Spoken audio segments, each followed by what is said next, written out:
The Aurora Center in Denver has this uncanny way of making every corporate event feel like the set of a prestige TV drama.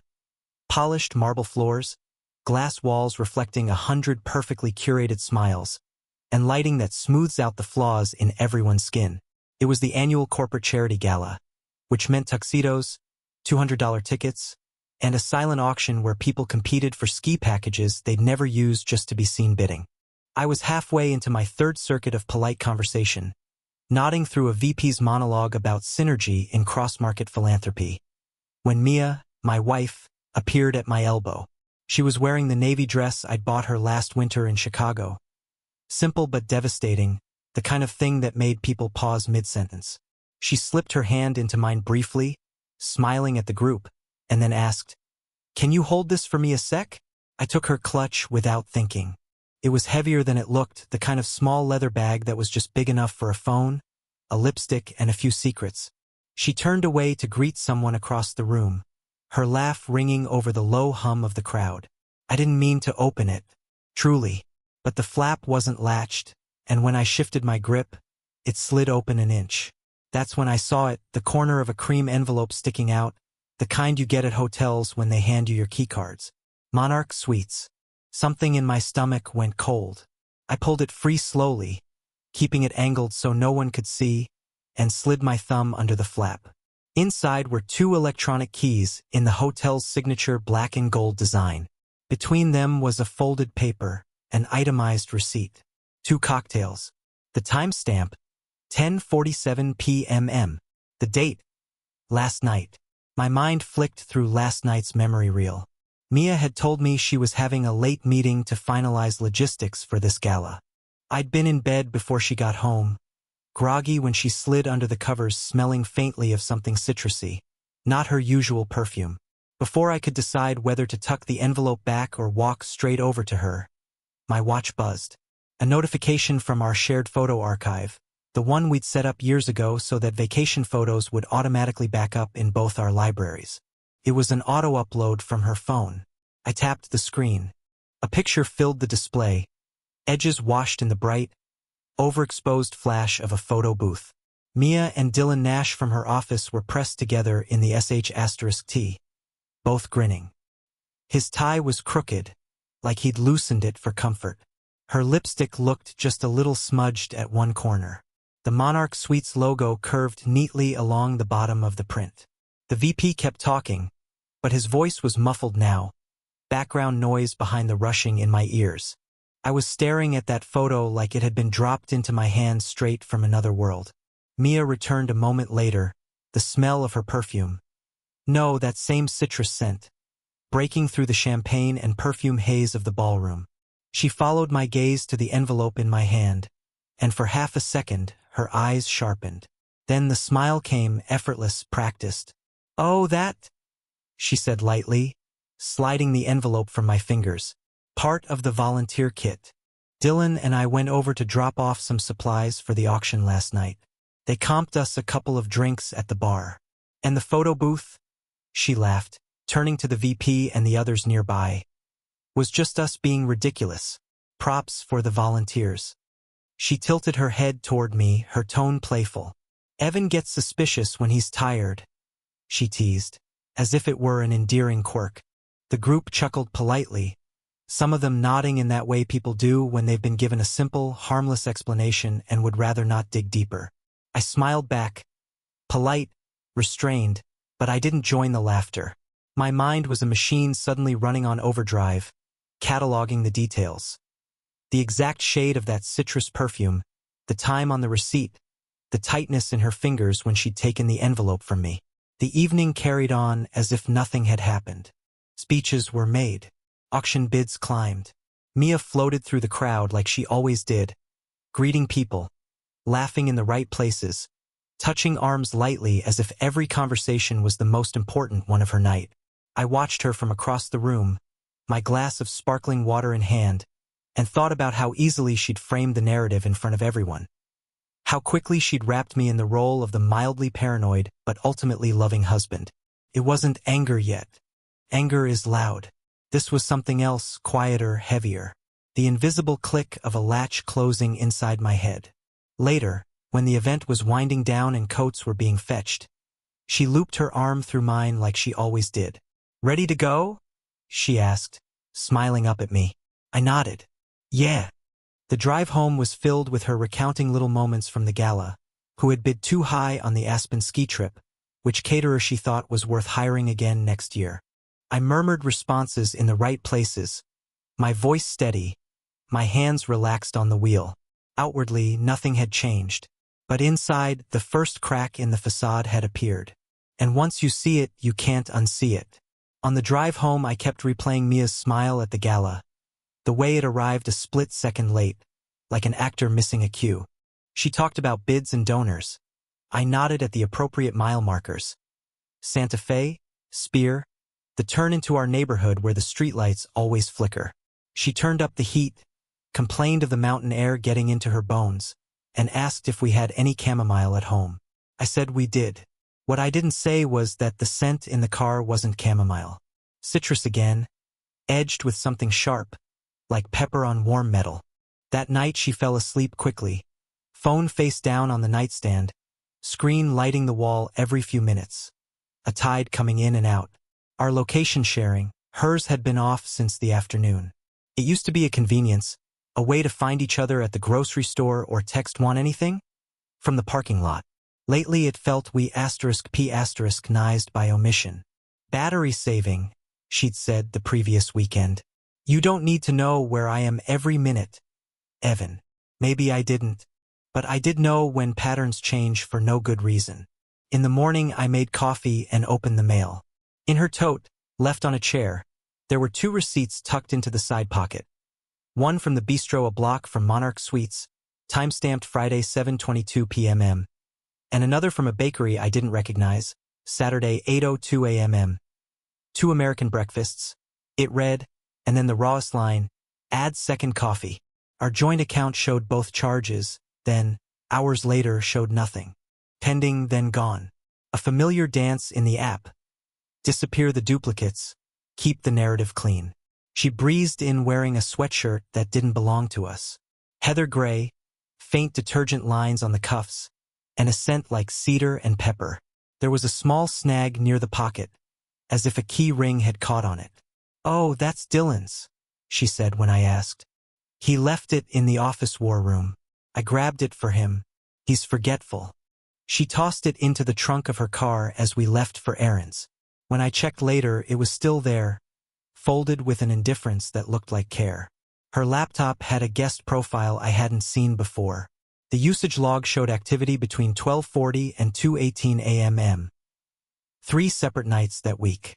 The browser history was scrubbed, but the cache held onto scraps, hotel Wi-Fi portals, a spa pop-up, a city camera map I'd never used. Old backups in our shared cloud, the ones that used to capture everything without us thinking, were gone. The password had been changed. "I thought you were always saying we should rotate passwords," she said, smiling, pouring cream into her coffee like the world was stable. "People think proof is a photograph, a smoking G***N, a red-handed moment that can be printed and waved. Mostly it's repetition. The same addresses, the same timestamps, the same receipts for 2. I started noticing the way Mia's calendar entries grew vague, as if strategy touchpoint could be a fog thick enough to hide a building. When I asked about a charge that looked like a hotel lounge, she rolled her eyes and told me it was a co-working space that rented hotel conference rooms on weekends. "You're spiraling," she said, then kissed my cheek and asked if I could pick up limes for the chili. At the office, I was already wobbling from that anonymous complaint that had appeared a month earlier, the one alleging I'd mishandled a vendor relationship. HR called it a concern and scheduled informal conversations. By the end of the week, the words restructuring and transition floated like weather balloons around my department. The complaint had been filed the same day Mia left for a girls' trip to Taos. I didn't connect those dots then. Now, with the receipts and the hoodie and the late-night guest profile, the day lit up on the mental map like a flare. I told myself I wasn't becoming the guy who checks his spouse's phone. And mostly I wasn't. I watched behavior instead. I paid attention to exits and re-entries, to the micro delays before answers. When she said she was heading to yoga Saturday morning, The bistro near Monarch Suites posted a boomerang video of weekend mimosas, and I saw a blur of her navy scarf in the background. Could have been anyone, I told myself. The mind is an unreliable witness. But the mind can also do math. 2 Tuesdays later, she kissed my cheek and said she'd be late. Board packet edits. The board packet had been finalized at noon. My calendar knew. I cooked, ate, cleaned up, and then walked out to the garage. The hoodie was still in her trunk, resting on the emergency kit. I lifted it to my face and inhaled. Cedar, pepper, warm metal. I put it back exactly as it had been, like a museum guard closing a case. That night, lying next to her, I stared at the ceiling and counted the quiet spaces between our breaths. I remembered our early years, before we had enough money to pretend we were fine. We used to fight then, loud, messy, shameless. We always ended in the same place. On the floor with takeout, planning how to fix things. This new version of us didn't fight. We edited. We managed. We smiled for rooms full of donors and told ourselves that logistics were love. The next morning, I opened the banking app again and scrolled farther back. The pattern wasn't a week old. It was months deep. Double breakfasts on Thursdays. Lounge charges near the hotel on Sunday afternoons. Rideshare receipts with starting points a block off the Monarch entrance. When I asked her once, casually, if she'd ever been inside the Monarch guest rooms, she laughed. Only for set-up meetings, she said. Please don't turn into one of those guys. One of those guys meaning jealous, small, provincial. I let the remark pass and wrote the date on a sticky note I kept in my wallet. I started paying attention to sound. The soft click of her car door at strange hours. The sigh in her voice after just one more round of edits. The long showers when she came home late, and the way she would hum, not a song exactly, but a tune built from relief. I timed nothing and I timed everything. I stopped asking follow-up questions. She thrived in cross-examination, could pivot a story until you forgot which question you'd asked. Silence, I found, made better records. The piece that finally tilted the board wasn't money or calendars. It was the complaint to my company. I'd gotten a PDF of the original submission through someone in legal who still believed in me. It had been filed from a throwaway email, but the document properties showed it was exported from an office suite using a language pack that wasn't standard for our region. The metadata also held a local time that didn't match our city by 45 minutes. Off by the amount my home router clock drifted when the power blinked. Coincidence, maybe, or a fingerprint. The same afternoon I read that metadata. Mia texted that she'd be heads down and unreachable. I walked past our router and felt the hum of it through the drywall, the way you can feel a train before it arrives. I thought about jokes, how often she and her friends framed things as bits, harmless pranks, stories you tell at brunch. I thought about what a joke looks like when it costs you your job. You don't get a confession from a hunch. You get one from a map. I started sketching mine. Addresses, times, receipts, the hoodie in the trunk, the guest profile on her laptop, the vanished backups, the photo booth grin, the citrus and cedar smell that clung to my collar after we hugged goodbye. I drew arrows. I circled dates. I asked myself whether knowing would change anything, or if I was building a case because I couldn't bear feeling foolish. By the end of that week, I had my answer. It wasn't about rage or saving face.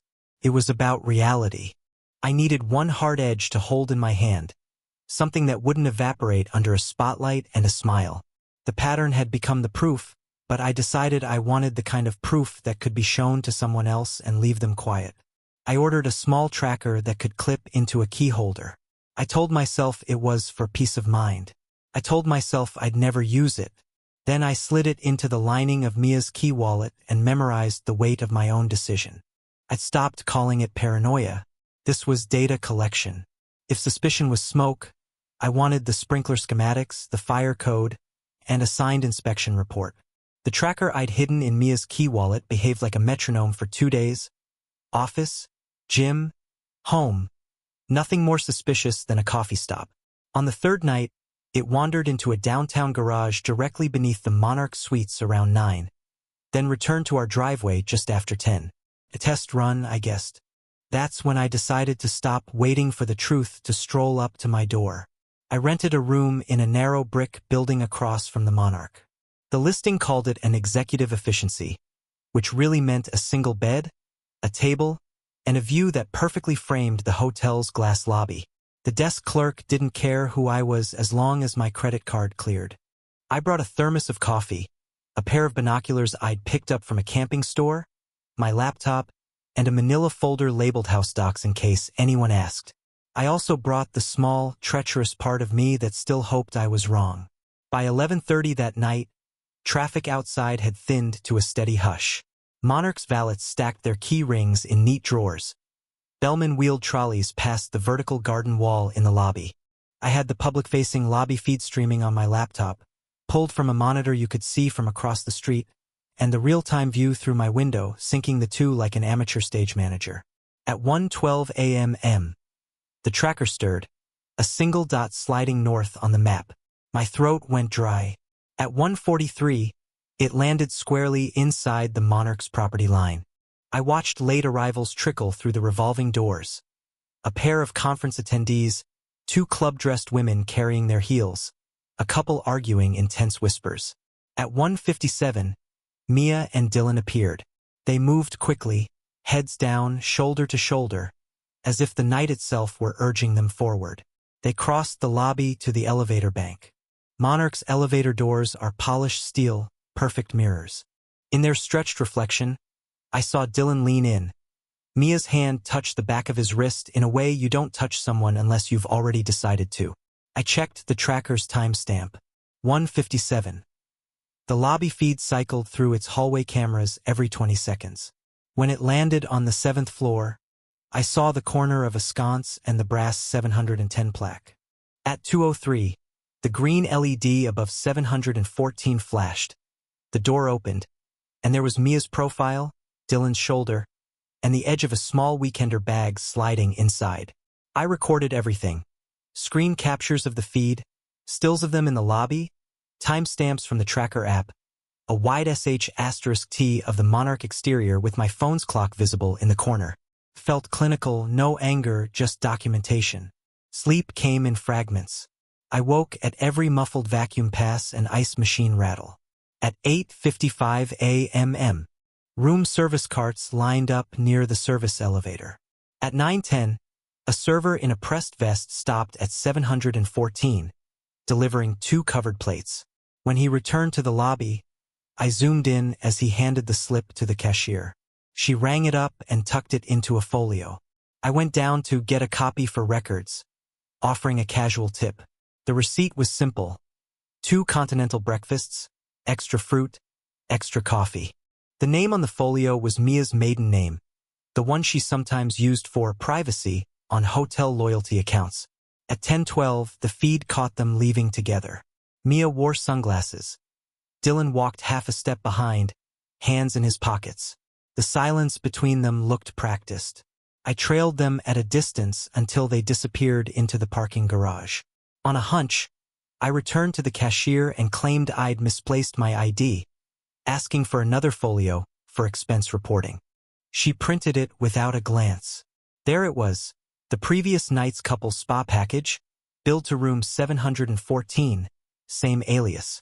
By noon, I had my archive, the lobby stills, the elevator entry, the 203 door open, the 9:10 breakfast slip, the 10:12 departure, the spa receipt, and the tracker map. I saved everything twice, then emailed PDFs to a burner account. I wasn't protecting it from Mia, I was protecting it from my own future doubt. At some point, I realized my hands were steady.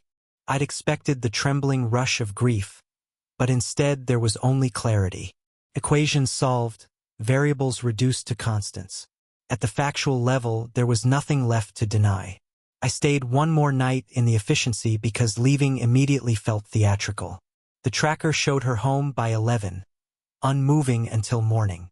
I lay under a window that hummed with the freeway and stared at hairline cracks in the ceiling until dawn. When I finally packed, I folded the spa receipt into my wallet and quartered the breakfast slip. Paper is fragile, but when you crease it, it holds the shape. I told myself that mattered. It's one thing to catch someone lying. It's another to decide what you'll do with the truth once it's yours. 2 mornings after the Monarch stakeout, I sat in my car outside our driveway, engine idling, coffee cooling in the cup holder, and realized I had no interest in confronting Mia the usual way. There would be no screaming in the kitchen, no ultimatums tossed like grenades. I didn't want a fight she could win by crying in front of an audience. I wanted distance. I wanted her to wake up one day and find the entire scaffolding she'd built around herself gone. That meant I had to go first. The logistics unfolded like a blueprint in my head. First, the money. By 10 a.m., I was at the bank, a quiet suburban branch where the tellers wore name tags printed in large, friendly font. The manager knew us, had commented once on how well you two work as a team when we refinanced. I smiled through the transaction as I closed every joint account but one, leaving exactly the amount she'd spent on her girls' trip to Taos. A number she would recognize, even if she couldn't admit why. From there, I drove to the county recorder's office. Public building, smell of copier toner and carpet cleaner. The clerk slid forms toward me without looking up. I signed the transfer papers that would take my name off the mortgage, leaving Mia as the sole owner, along with the property taxes, the unpaid utilities, and the unrepaired roof we'd been planning to address in spring. When she opened that next bill from the insurance company, she'd see the premium increase. When she called to ask why, the answer would be, because there's no second income listed. I didn't linger to savor it. Back home, I pulled out my passport, my birth certificate, and the paperwork for a name change I'd filed quietly 6 months earlier. Back when the first anonymous complaint had arrived at my office and I'd thought, if I ever need to disappear, I'll be ready. The court stamp was still fresh. Evan Price was now legally Nathan Harper. Wyoming was the mailing address. A friend's P.O. box in Cheyenne, opened for me under a business name I'd registered years ago and never used. For a phone, I bought a prepaid model from a strip mall kiosk, the kind with a SIM you could drop in a river if you needed to vanish faster. While I was moving in shadows, I moved on the other front too, the one she'd never expect me to touch. The anonymous complaint at my job had been full of vague accusations. Mishandled vendor negotiations, inappropriate expense reporting. Enough to trigger a review process that stalled my projects and made me look like a liability. At the time, I'd swallowed the professional humiliation and told myself it would blow over. Now, with the digital forensics training I'd picked up in my downtime, I knew exactly what to look for. I opened the PDF of the original complaint on my laptop. Its metadata showed the export location, a residential IP in our city, one that wasn't registered to us. Cross-checking it against a list of IPs from my home network history, I found that the complaint had been drafted from the same network that had, on multiple occasions, accessed our Netflix account under the profile name Claire, one of Mia's closest friends. The geotag was even tighter, the apartment complex 2 blocks from Dylan's. I packaged the findings neatly. Complaint text, metadata screensh *TS, the IP lookup, and a network log showing Claire's Netflix logins. I sent it all to my former employer's legal department with a short note. Additional context for the anonymous complaint filed date may be relevant to ongoing internal review. By mid-afternoon, one of their lawyers replied, asking if I'd be available for a call. I wasn't, at least not as far as Mia's world was concerned. Let her field the fallout when corporate realized this joke could be classified as defamation within a workplace. The legal consequences wouldn't just be hers. Anyone who touched the file could be looped in. Friends, co-workers, co-conspirators. The rest of that day was a blur of shredding, packing, and wiping drives. I moved in long, silent sweeps, no music, no phone calls, no breaks to second guess. Every trace of me that mattered went into one of 3 categories: take, destroy, or leave behind as ballast. The take pile was small. Clothes, hard drives, a few personal photos, the box of Monarch proof. The destroy pile was larger. Old tax returns, duplicate IDs, anything with my social security number. The leave behind pile was surgical. Things that would look like clutter until you realized they were anchors. The 10-year-old grill that needed parts. The half-painted guest room. The storage unit lease with a rent due date she'd never remember until it was locked. By sunset, I had 2 duffels in the trunk and a manila envelope taped under the spare tire well, containing a hard copy of everything I'd collected on Mia. I didn't write a note. That would have been too much like closure, and closure is a gift. Instead, I left my key on the kitchen counter, next to the empty space where our joint account checkbook had been. As I pulled out of the driveway for the last time, I thought about the first day we'd seen the house. Mia standing in the kitchen, sunlight through the window making her hair look almost gold. I thought about the night I'd held her phone to take a picture and seen a text from Dylan pop up. Same time next week? I thought about the citrus and pepper scent in the car after the gala. And then I didn't think about her at all. By the time I crossed the state line into Wyoming, the prepaid phone had 2 numbers stored: my lawyer's and the direct line for the friend with the P.O. box. My old phone sat powered down in the glove compartment, just in case I needed to pull anything from it later. The horizon ahead was empty, the sky wide enough to make you believe in new starts. I'd vanished before she even knew I was gone. If leaving was an act of precision, watching the aftermath quietly from a distance was a study in entropy. The first ripples were almost comical. Mia texted my old number the night I disappeared. "Where are you? Did you take my debit card?" The messages escalated by the hour. "This isn't funny. Call me right now. Evan, please." Each one arrived in a cluster, then stopped abruptly, as if she was weighing how anger and panic played together in a single thread. 2 days later, she switched to email. This time the tone was performative.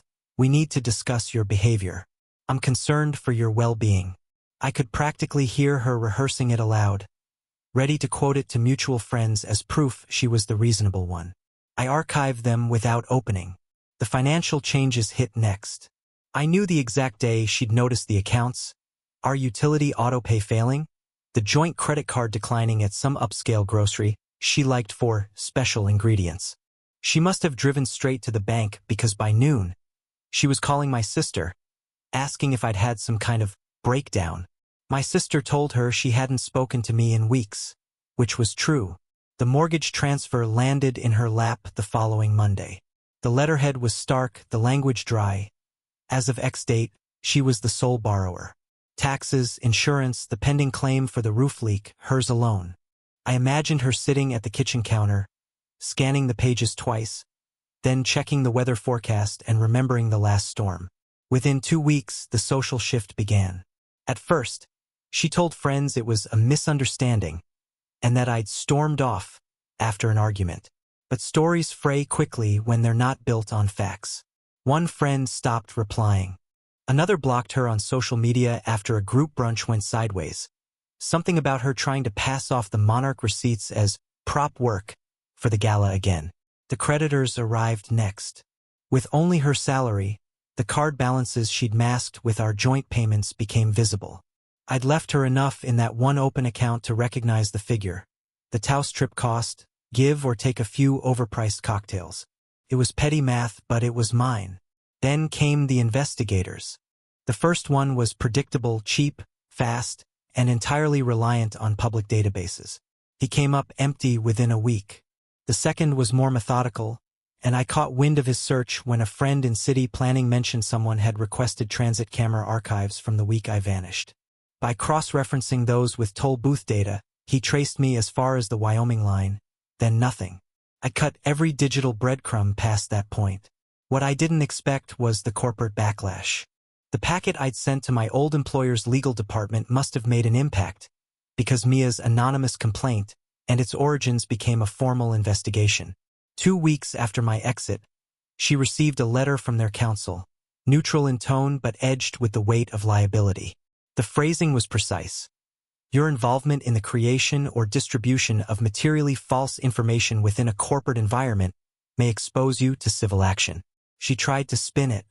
To her family, it was just a prank gone wrong. To her coworkers, a misunderstanding about shared devices. But metadata doesn't care about spin. Each time the subject came up in her orbit, another person took a step back. Family chat threads grew tense. My cousin told me later that Mia had tried to stage a group intervention, complete with a narrative about me, abandoning my responsibilities, and refusing to seek help. But when someone asked her directly about the monarch photos, she deflected, then left the group entirely.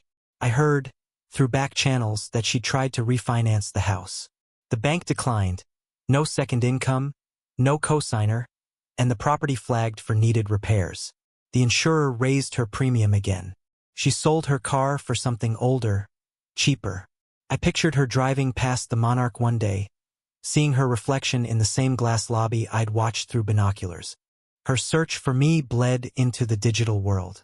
She created at least 2 fake profiles, one on a professional networking site, one on a travel forum, both clearly designed to bait me into responding.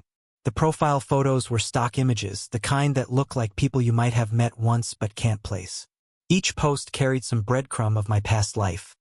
A location I used to visit for work, a book title I'd once mentioned online.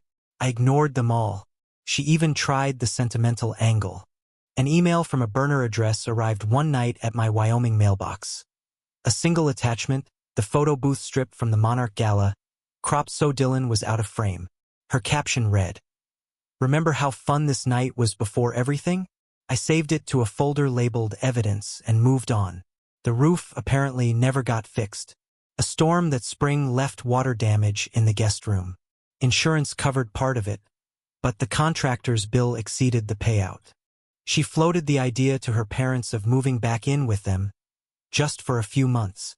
They didn't say no outright, but I know her well enough to guess their conditions would have felt like exile. Every so often, I'd catch a glimpse of her life through mutual acquaintances' feeds. A dinner party where she looked drawn, a wine glass in her hand but no ring. A self-care weekend photo set that was clearly staged in her own bathroom. She smiled in the pictures, but the smile had that stiffness of someone still trying to convince an invisible jury. Months passed. The calls slowed. The messages trickled to nothing.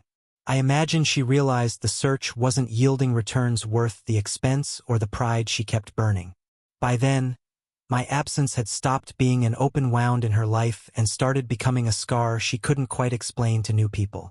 From my vantage, her unraveling wasn't about justice or revenge. It was entropy. Left without the structure I'd once provided, she was forced to balance the weight of her choices against the reality of carrying them alone. That's the thing about building a life on control and concealment. When the other half of the equation walks away, the whole structure lists to one side until gravity does the rest. By the 1-year mark, her world looked smaller. Fewer friends, more bills, the house still with its half-painted room and leaky roof. I was a ghost she couldn't find, and that, I think, bothered her more than any confrontation ever could have.